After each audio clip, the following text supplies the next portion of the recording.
Hi, this is Matt with LSAT Cracked. As you try to improve at your conditional reasoning, it's important to be able to analyze the root cause of your mistakes. Now, I contend there are only three possible mistakes that you can make when it comes to conditional reasoning. The first one, and it's one you're going to make a mistake on in the very beginning of your LSAT journey, is failing to recognize when you're actually looking at an if-then statement. You may not have fully learned the entire list of words that reliably introduce the sufficient condition, such as if, all, the only, and there's a long list of them. And likewise, maybe you haven't learned the list of words that introduce the necessary condition, such as only, only if, unless, and again, there's a long list of those. So it's possible you read a sentence and it completely flies over your head that what you're dealing with is a conditional statement. The opposite sort of mistake in this same bucket would be starting to try and diagram every single sentence you read as though it were establishing a conditional relationship. That's category of mistake number one. Bucket two is where you recognize that you're seeing an if-then statement, but you simply diagram it incorrectly. Now, luckily, hard work can overcome this mistake entirely. There aren't that many terms that you need to learn. For example, the word unless gives students a lot of trouble. It's quite simple.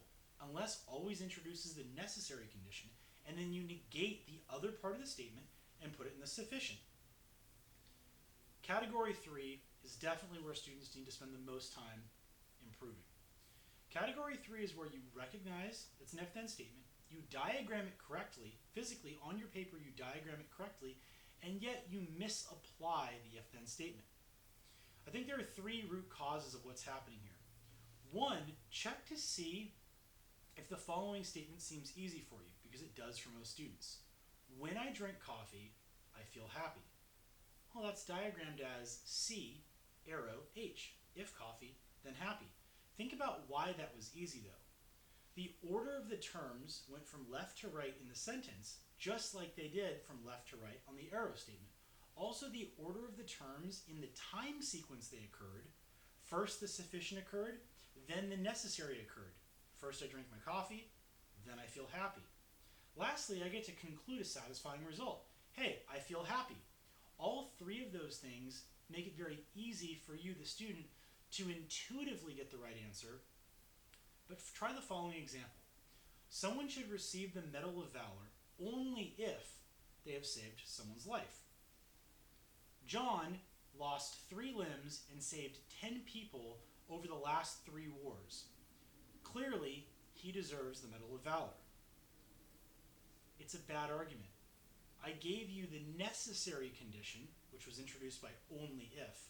You get the Medal of Valor only if you save someone's life. We established that John has indeed saved someone's life, and yet we can't conclude anything.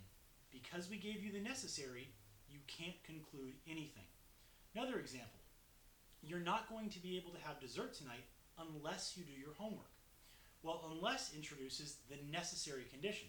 So if we establish that Louisa has just completed her homework, intuitively, you want to let her eat dessert. But all she's done is comply with the necessary condition. Therefore, we can't conclude anything. If you focus on improving along these 3 buckets of improvement, you'll have conceptually covered every type of mistake you can make when it comes to conditional reasoning.